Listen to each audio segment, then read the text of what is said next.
Peppa Pig's family bought a new house on the outskirts of town. It seemed perfect, spacious, and bright. But already on the first night, they noticed that something was wrong. The rooms became bigger than yesterday. Daddy Pig measures the living room with a tape measure, his eyes full of bewilderment. The numbers didn't match the house plan. Mummy Pig stands in the kitchen, which became a meter longer. The furniture looked lost in the new space. Peppa and George run through the corridor, which now seems endless. Their steps echoed in the emptiness. In the corner of the attic appears a white shadow. Labubu watches the family. The house grew by his will. On the second day, the staircase had 3 more steps. No one remembered how many there were before. Peppa's bedroom increased so much that her bed was in the middle of a huge room. The girl felt tiny. Labubu slowly descends from the attic, leaving white traces on the floor. His presence made the house alive. The bathroom stretched so that the mirror seemed distant. Reflections distorted in the new space. Daddy Pig tries to find the exit from the house, but corridors lead nowhere. The layout changed every hour. The kitchen became so big that the refrigerator got lost somewhere in the corner. The family couldn't find food. Labubu appears in the living room, his white form glowing in the darkness. He became bigger along with the house. George cries in his bedroom, which turned into a huge hall. His toys seemed like dots on the floor. The walls of the house begin to crack from constant growth, but the cracks heal themselves immediately. The family gathers in the center of the living room, huddling together. They were afraid of getting lost in their own house. Labubu dances around them, his laughter echoing through endless rooms. The house grew faster and faster. Windows become so high that it's impossible to reach them. Sunlight barely reaches the floor. Doors stretch to the ceiling, becoming huge portals. Handles disappear in the height. Mummy Pig tries to cook dinner, but the stove is a kilometer away from the table. The family begins to starve. Labubu sits on a huge chandelier hanging somewhere in the sky of the ceiling. He watches their suffering. Peppa screams, but her voice is lost in the infinity of rooms. The echo returns after several minutes. The family realizes they are forever trapped in the growing house. Labubu smiles contentedly. The house continues to grow, absorbing neighboring buildings. White Labubu becomes the size of a giant. The family turns into tiny dots in an ocean of empty rooms. Their home became their prison. A month later, neighbors noticed that the Pig family's house had disappeared, and in its place stood a huge white building without windows and doors. The park had always been Peppa's family's favorite place, green and safe. But no one suspected what dark secrets the new cleaner was hiding behind his friendly appearance. Sunny morning in the town, Peppa's family decides to go to the park for fun. Peppa runs excitedly to the swings. George drags his beloved Mr. Dinosaur behind him. Mummy and Daddy Pig sit comfortably on the bench. Everything looks perfectly normal and peaceful.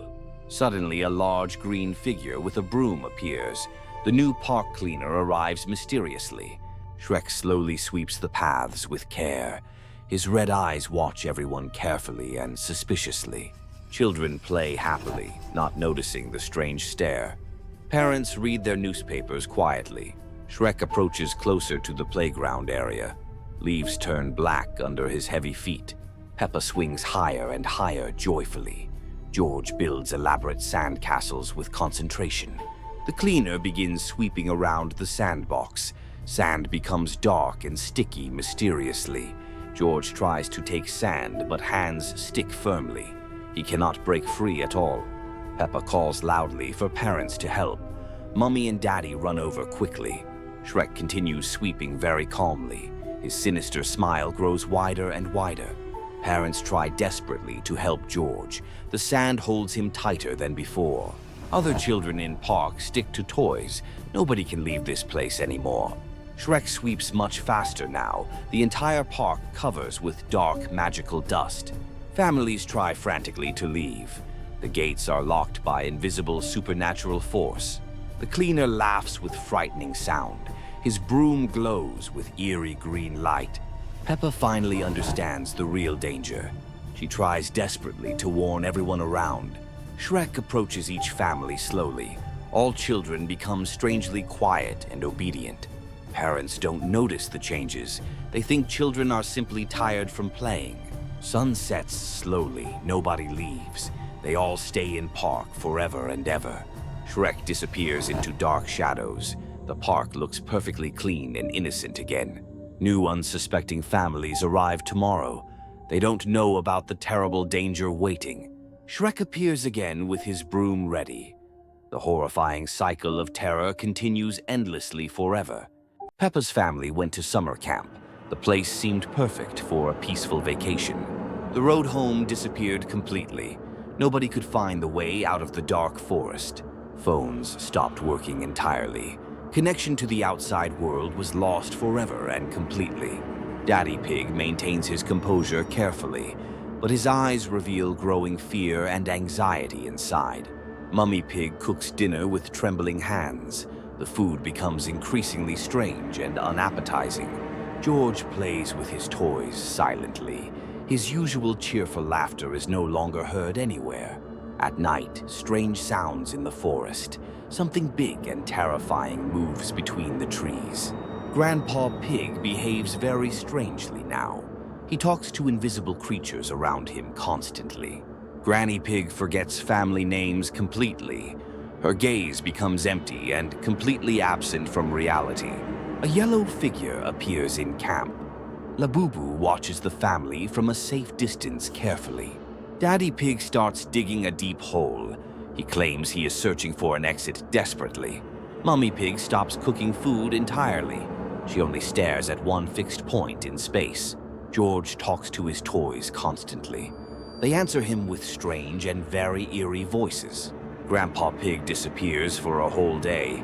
He returns with completely empty and lifeless eyes.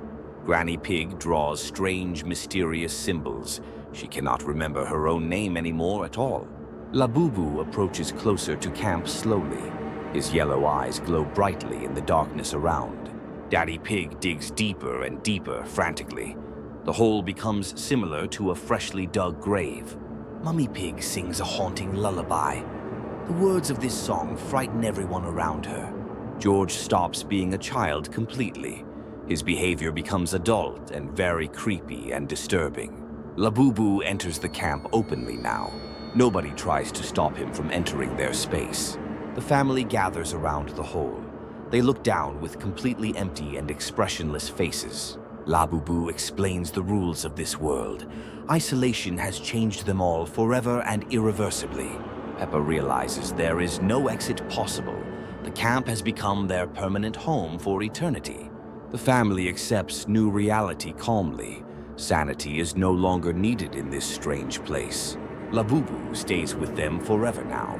The isolated camp gained new permanent residence for life. Peppa Pig's house always seemed like a safe place, warm and cozy.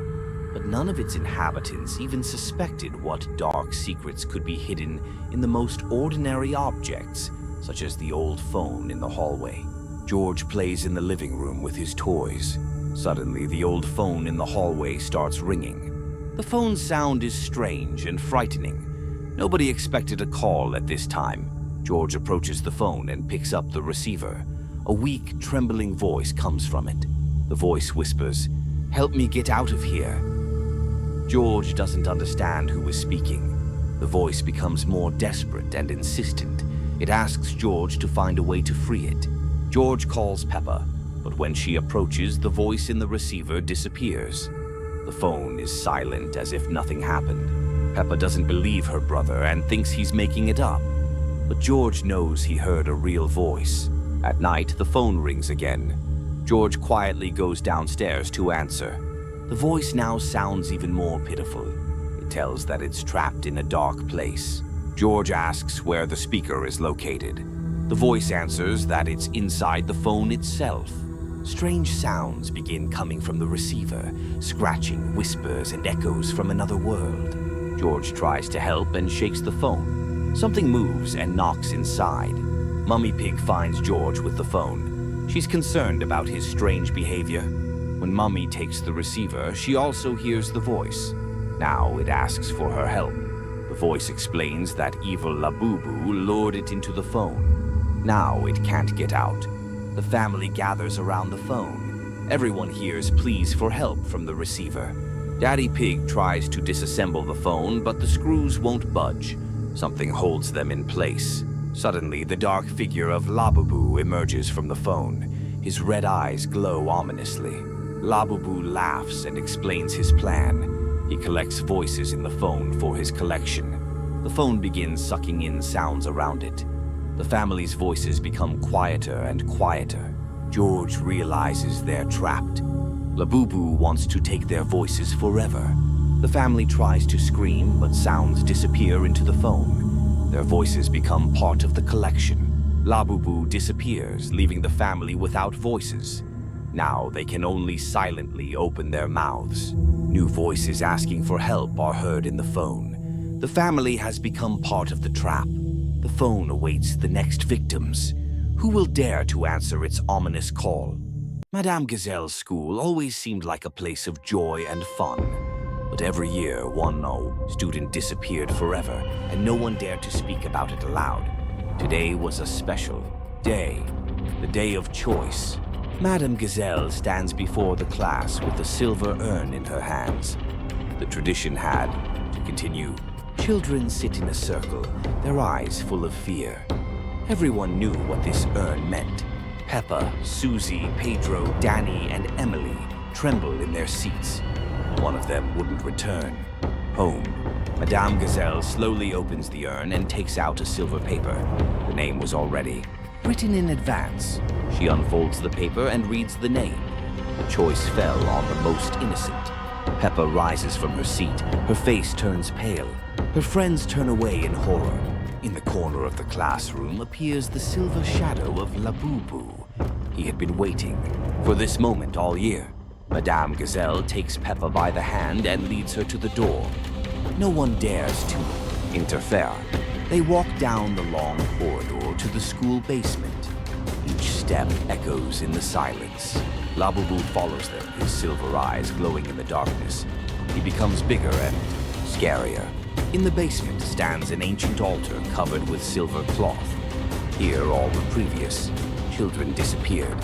Peppa looks back, but the door is already locked. There was no way back anymore. Labubu approaches the altar. His form becomes enormous. The ritual is about to begin. Madame Gazelle speaks ancient words in an unknown language. The air fills with silver, fog. Peppa tries to run away, but her legs don't obey. Labubu's magic was too strong. Silver fog envelops the girl completely. Her screams become quieter and quieter. Labubu extends his silver paws toward Peppa. The sacrifice is almost complete.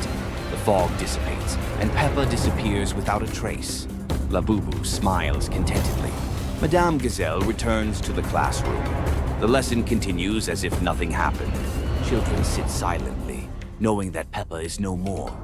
No one asks questions. In the corner of the classroom, Labubu becomes invisible.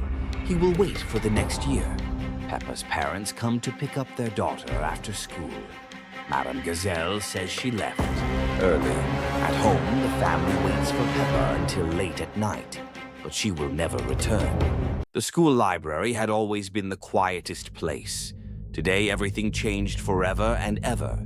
Pedro finds an ancient book on dusty shelf. The leather cover glows with mysterious amber light. Pedro opens the heavy book with curiosity. Pages rustle by themselves very mysteriously and eerily. Amber Labubu emerges from the book slowly. Red eyes burn with pure, sinister fire. Labubu whispers ancient spells in unknown language. Words echo throughout the entire silent library. Books begin flying around wildly in circles. Powerful magic fills the entire sacred space completely. Pedro tries closing the book desperately with force. Pages resist all his desperate efforts completely. Labubu touches other books gently with paws. All start glowing bright amber immediately everywhere. Peppa enters the library cautiously and quietly, sees flying books everywhere around her in chaos. Susie follows Peppa closely behind her friend. Both girls stare in complete horror and shock. Labubu points at children with menacing gesture. Books surround them in tight, magical circle. Madame Gazelle rushes to help them quickly. Magic is already far too strong for anyone. Ancient spells become louder and much louder. Air trembles with overwhelming magical power and energy. Children cannot move their bodies at all. Magic holds them very tightly in place now. Labubu rises into air gracefully like spirit. Spellbook shines brighter than burning hot sun. All books open simultaneously together at once. Pages turn by themselves mysteriously fast and wild. Glowing symbols appear in air, floating mysteriously, pulsing with bright amber magical light constantly. Labubu reads main spell loudly and clearly. His voice echoes from everywhere around the room. Library fills with brilliant golden magical glow. Magic reaches its absolute peak power level. Children repeat spells together harmoniously in unison. Their voices merge into haunting magical choir. Labubu disappears into the ancient spellbook completely. Pedro becomes his eternal vessel forever. Pedro's eyes burn with amber fire now. He serves Labubu's dark will completely. Children leave school in eerie silence together. Their souls belong to the book. Every night they return to spread curse. The darkness grows stronger always.